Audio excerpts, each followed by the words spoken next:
What's going on, y'all? Welcome back to another episode of The Jump. I said I would hop back on here, film an episode if games felt worthy.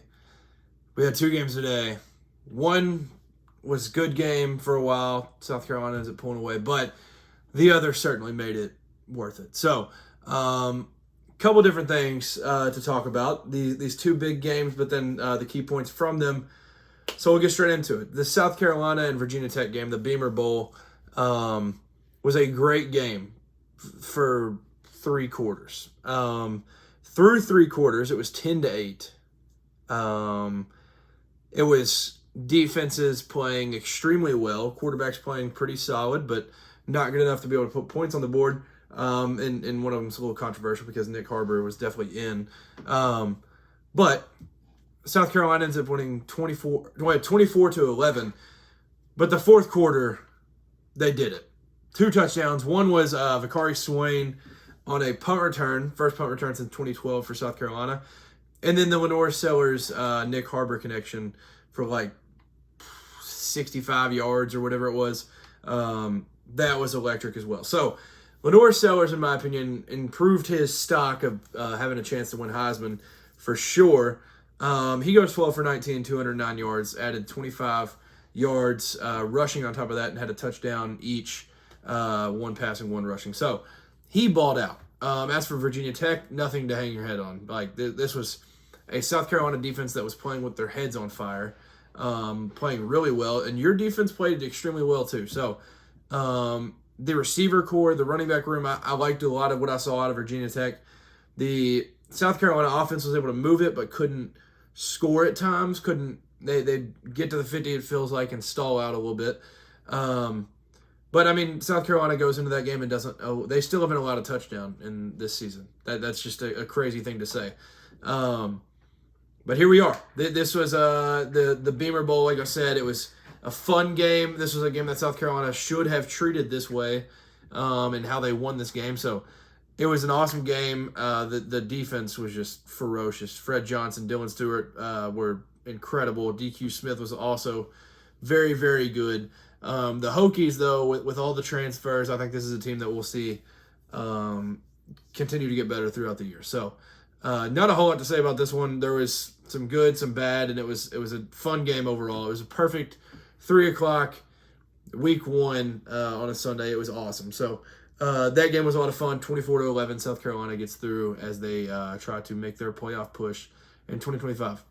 But the game that required me to hop back on and talk a little bit about these games tonight, Catholics versus Convicts. Yes, it's Catholics versus Convicts. It's not Catholics versus Canes, no matter how much ESPN tries to push that. This game, this rivalry, is just the best. Miami, Notre Dame, it felt like every Miami legend of all time was there. Devin Hester, Ray Lewis. I mean, there's just a ton of people. It was unreal, the names that were there. Michael Irvin was obviously sidelined. So just the names of the guys that were there were crazy. Lou Holtz was there, rocking the Play Like a Champion Today shirt. So it was so cool to see who pulled up for this game. And this game delivered. I would say both quarterbacks showed me a lot more than I thought they were capable of. Carson Beck, he really threw one bad ball, and it was the one that C.J. Daniels ends up coming down with, which was Catch of the Year candidate.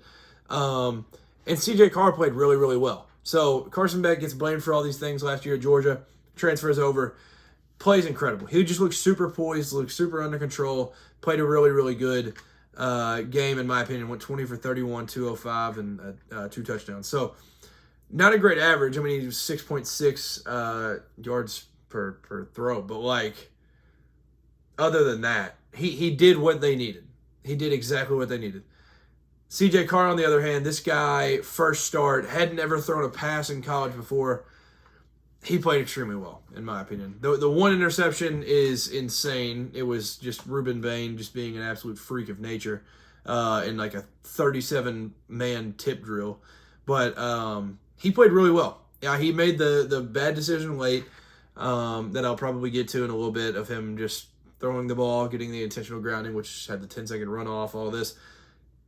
If that's the biggest fault in your first game and you have all of the good that cancels that out, that I'm completely fine with that. I think C.J. Carr, Notre Dame got them one in C.J. Carr. This kid's going to be special. So, speaking of C.J. Carr, though, I mentioned he had never thrown a pass in a college game before.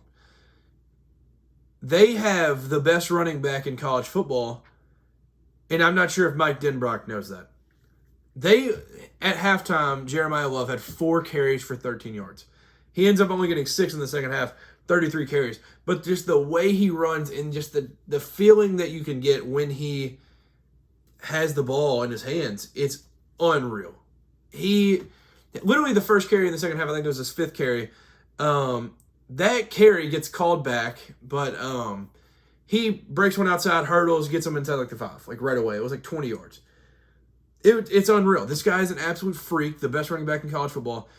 And Jadarian Price is the one that got all the carries, which he played really well too. 6 carries, 45 yards out of Price. So there's a lot of good for Notre Dame. I do not understand how Jeremiyah Love does not have 15, 20 carries in this game.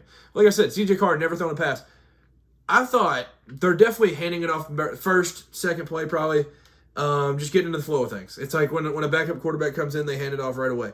This is a redshirt freshman, first game, and they just threw it like the first 4 plays. They were throwing screen after screen after screen after screen, which is why there was the eventual pick later on. But give the ball to Jeremiyah Love. I have no idea. I was like, is he hurt? Like, I was just trying to figure out anything. What was Mike Denbrock doing? Just not giving him the ball. It makes no sense to me. 10 carries is nowhere near enough for who that guy is, and that was bad. But speaking of rushing, still staying on the rushing side for Notre Dame, C.J. Carr, he doesn't run. He's not really a runner.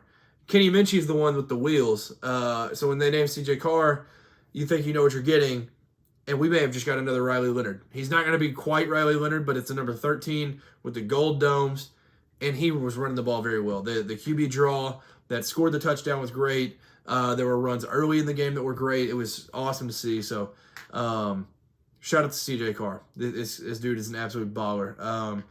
Eli Raridan, he had the 65-yard play towards the end. He played really well. Malachi Fields played good. Jordan Faison in his homecoming, he played great. And, that's about it for the receiver corps. That was really... They tried to get the ball to Jeremiyah Love quite a bit out of the backfield, which I guess was something. But this man should have 20 carries and 5 targets minimum every single game. You're not trying to kill him, but that's what he does. Like, he is the best running back in the country. If you have that, use it. On the Miami side of things, I was wrong. I've got to say here. So, this is a team that I thought, I don't remember what I had them going in my ACC predictions, but maybe 8-4, somewhere around there. This team, I'm not going to say they're better than last year, but I think I would take this team just off of, I'm the king of overreactions, I guess, but I would maybe take this team if they're competing against last year's team, which is a team that barely missed the playoff. Last year's team's not stopping a just napkin. Like, Notre Dame would have scored 40 on last year's team. Because of Corey Heatherman coming over from Minnesota, this Miami defense is legit. Absolutely legit. I mentioned Ruben Bain. Messidor was incredible. The entire defense, the last few plays of the game were because of the defense. They won this game because of the defense. Big shout out to C.J. Carr. Big shout out to, that entire Notre Dame team and Marcus Freeman for building this culture of just like having no quit. They continue to fight. They were down, I think, 24-14 with like 7 minutes left. And they come back, and they're fighting with a fighting chance at the end of this game. And obviously, they end up on the losing side of things. They got to bounce back quick. But this game was absolutely incredible. For Miami, I do have to mention the Brown and Fletcher backfield duo is going to be something special. That duo ran for 120 yards, I think, somewhere around there. But Lyle ran it some. He was good. Obviously, Beck's not going to do a whole lot of running. There was the one run that he ended up fighting, getting the first down that got called back. But the running game's going to be very good this year. But the receiving, Malachi Toney, if you don't know the name after tonight, you better learn it and you better write it down and buy these stock now. This kid is special. True freshman, 6 catches, 82 yards, and a touchdown. He had the first touchdown of the game. There is no nervousness. There's no, like, starstruck. There's nothing. Malachi Tony is that dude. He had the punt. I mean, he's going to be punt returner. I don't remember if he was kick returner or not, but, like, he's going to just be on the field at all times because he's that type of player. Like, I'm not saying he's going to be the Jeremiah Smith of this class or anything, but this kid is special. He was the guy that they would turn to on third downs to be able to go find, just if they needed something. C.J. Daniels, I mentioned him. The one-handed catch was unreal, but other than that, he was still very, very good. 46 yards out of him.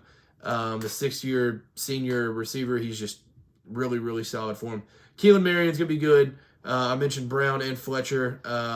They're going to get it out the backfield a little bit. This Miami team, there's no complete standout. Malachi Tony, I think, is going to be the one that breaks through, and he'll be just the face of Miami by the time it's said and done, other than Carson Beck. But this team is good. Like, obviously, the offense isn't near as good. I mean, this is a great Notre Dame team, which I think is a big credit. Carson Beck had 205 yards and 2 touchdowns on probably the best defense he'll play all season.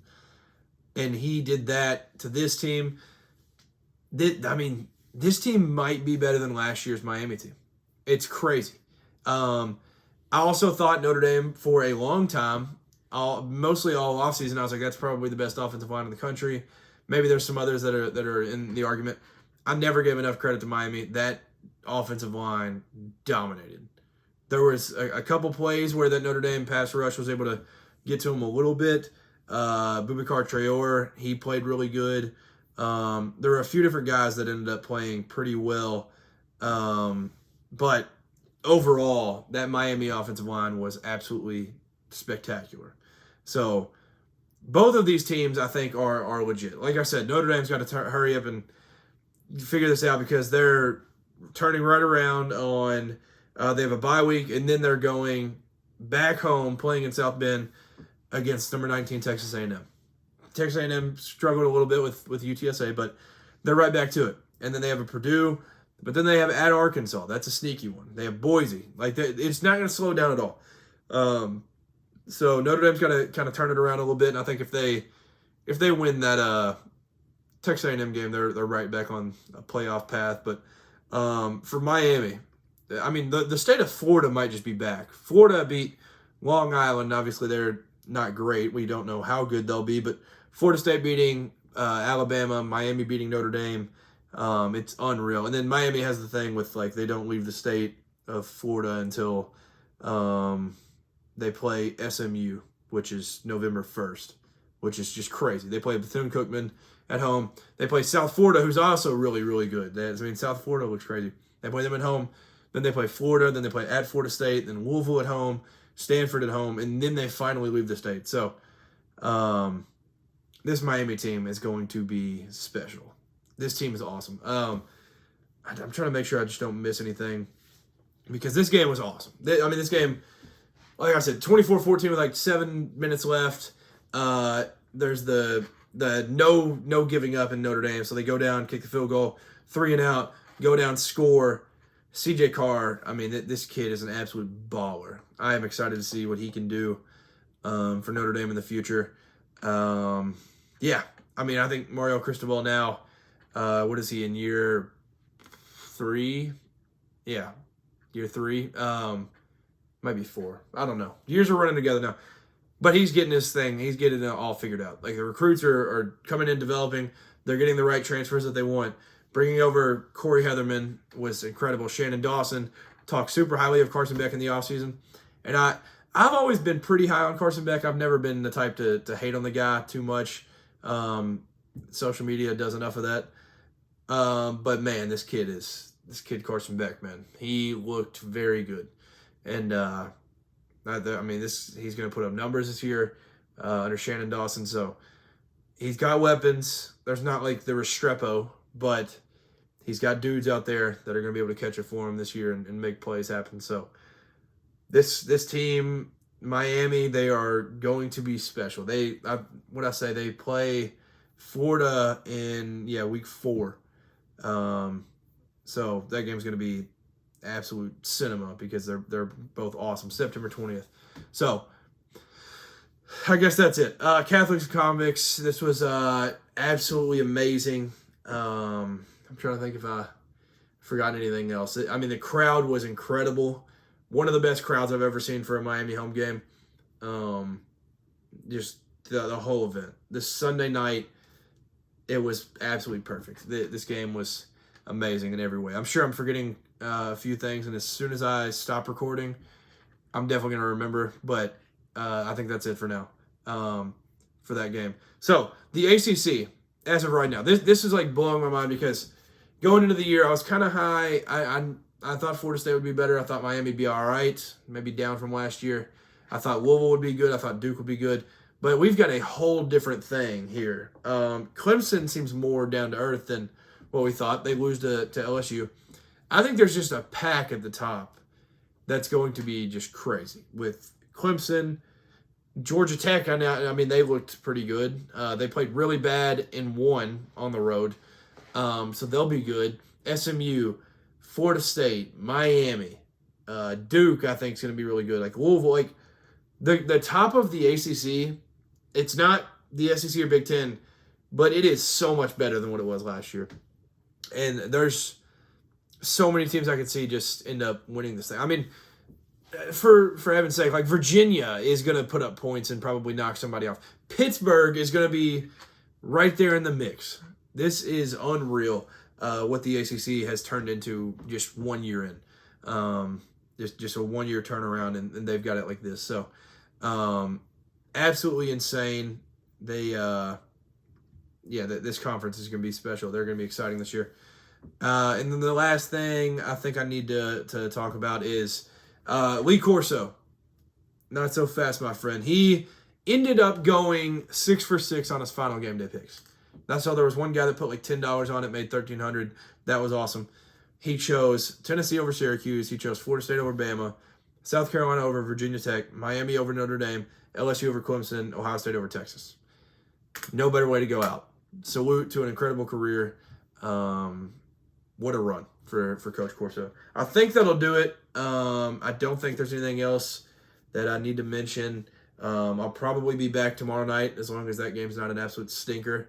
But you can probably tell a little bit. I'm a little bit fired up that college football is back. The best week one maybe ever. It's been awesome so far. TCU, North Carolina, tonight as this is coming out. So, get your popcorn ready. We're just getting started. This is going to be an awesome, incredible year. Glad you're along for the ride. Make sure to like, comment, subscribe, all the good stuff. If you like college football, follow, subscribe, whatever you got to do. Turn the post notifications on. Stick with me. Leave some comments. Those are always fun to interact with you guys. So thank you for tuning in. Have a great Labor Day Monday and enjoy the college football ahead. Peace.